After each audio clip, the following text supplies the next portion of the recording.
Salut les amis et welcome on the platform. Dans la politique ou géopolitique, le positionnement est très important. Et si vous regardez bien l'agitation en France aujourd'hui, vous allez comprendre cela.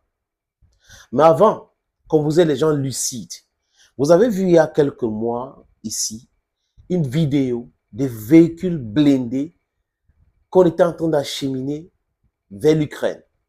Et tout le monde avait dit que la France était en train d'acheminer les véhicules vers l'Ukraine. L'armée française, le ministre français à la Défense, le connu, les médias français avaient démenti cette information.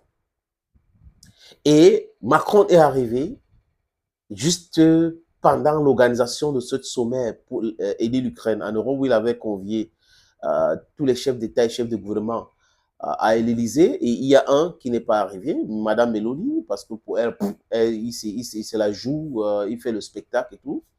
Et Macron a dit que toutes les options étaient sur la table, même l'envoi des troupes. Donc, on avait compris que c'est parce qu'il avait déjà envoyé les armes, donc il voulait envoyer les troupes. Et tout le monde sait que ces véhicules, c'est pour le transport des troupes sur le front et tout ça là, et c'est des véhicules mobiles.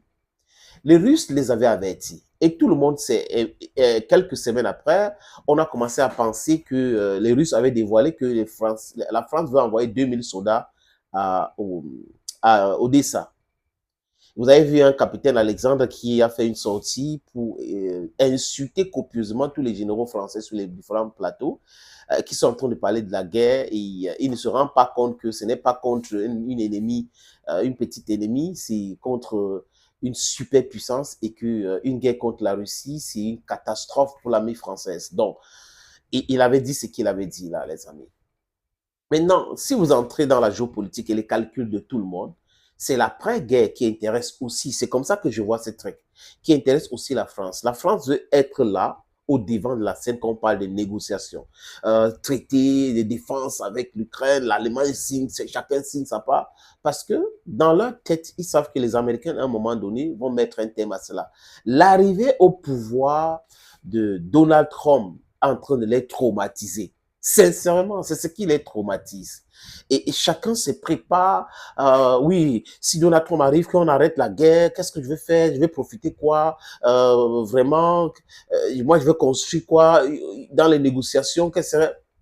Les Allemands proposent d'envoyer les missiles Taurus après interception de leur réunion d'état-major de l'armée de l'air, publication par les Russes, énervement de Olaf Scholz. Ils préparaient à bombarder le pont Kerch, donc le pont qui relie la Crimée en mainland Russia.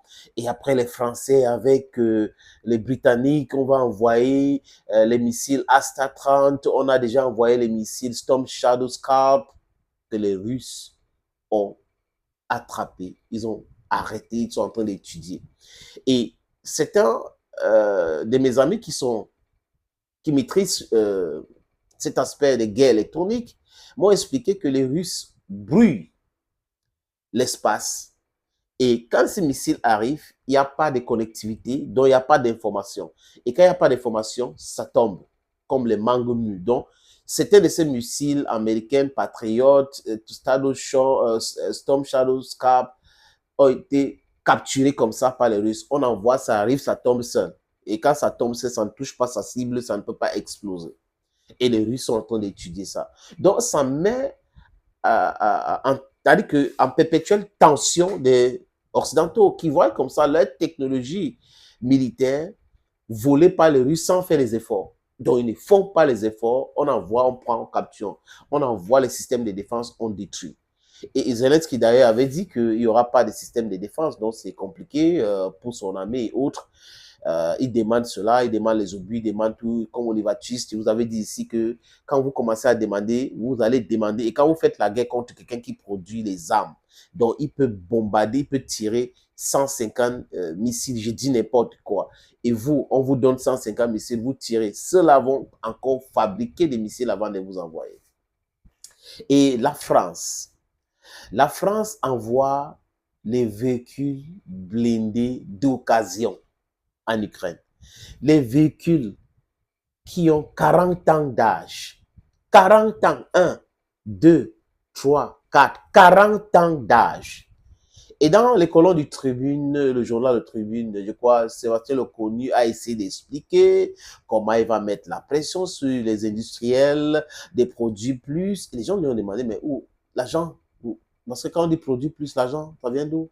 Qui va acheter, qui va prendre et tout ça? L'État a encore l'argent. L'État français actuellement est pratiquement en faillite, endetté, surendetté.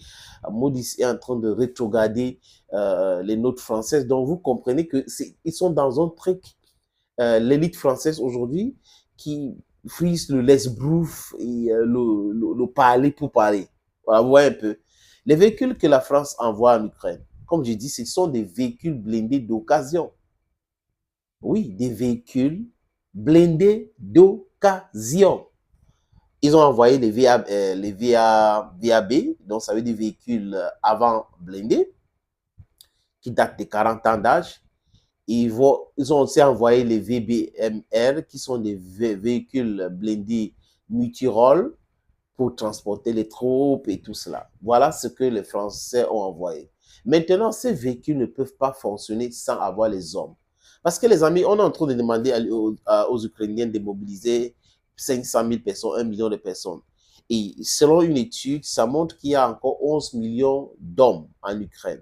Mais dans ces 11 millions, 48% ne veulent pas faire la guerre. Quand on parle de 48%, donc plus de la moitié. Donc il reste quoi? 5 millions et demi. Et dans ces 5 millions et demi, c'est seulement 38% qui veut faire, mais qui a peur. Maintenant, si on met dans ce 38% de la moitié des hommes qui restent en Ukraine, les amis, où est-ce qu'ils vont trouver les armes? Parce que ça ne suffit pas de mobiliser les gens. Est-ce que les Européens ont la capacité de produire suffisamment d'armes pour envoyer à l'Ukraine? Parce que quand on forme les militaires pour les envoyer au front, on les donne les armes. Maintenant, si on les forme et qu'ils n'ont pas des armes et ils voient des images, comme on est en train de frapper, on est en train de tuer leurs collègues, on est en train de tuer leurs frères, ça ne peut jamais les motiver. Et beaucoup d'études ont démontré ces derniers temps que oui, les Ukrainiens cherchent à fuir. Certains ont déjà réussi. 20 000 hommes ont déjà réussi à fuir l'Ukraine. Peut-être, d'autres disent que peut-être qu'on est en train de minimiser ces chiffres-là. Il y a beaucoup. C'est pour cette raison qu'aujourd'hui, cette histoire de mobilisation, la loi sur la mobilisation ne passe plus. Parce que on va chercher les hommes où? On va vous raconter que non, c'est parce que c'est un pays démocratique. Non, il n'y a pas la démocratie en Ukraine. C'est qu'ils ne savent pas comment chercher les hommes là. Parce que si l'âge à la mobilisation passe de, comme c'est le projet à la RADA, de 25 ans de 27 ans à 25 ans aujourd'hui, ça veut dire quoi? Ça veut dire qu'on a besoin de plus d'hommes et qu'on ne retrouve pas entre cet âge de 27 ans et plus. Donc, on le retrouve plutôt à 25, donc on baisse. Et l'âge moyen de l'armée ukrainienne aujourd'hui sur le terrain, c'est 43 ans. Donc, vous voyez que c'est une armée vieillissante et découragée. Ils ont fait première, deuxième, troisième, quatrième, cinquième mobilisation. On les demande de continuer avec la mobilisation. Ben, ça ne marche pas comme ça. Ça ne marche pas comme ça. On les a d'abord menti sur le fait qu'on va les donner les armes et que ces armes-là étaient les armes miracles. Ils vont battre les Russes. Tout le monde a cru. Et après leur grand contre-offensif l'année dernière, c'était une catastrophe à nul autre pareil. Les amis, thank you for watching videos on this platform. Donc, la France, avec ses véhicules d'occasion, doit savoir que ça va vraiment les mécanos et tout ça, véhicules d'occasion que vous envoyez pour faire une guerre d'une haute intensité. Vous n'êtes pas sérieux. Bye bye for now.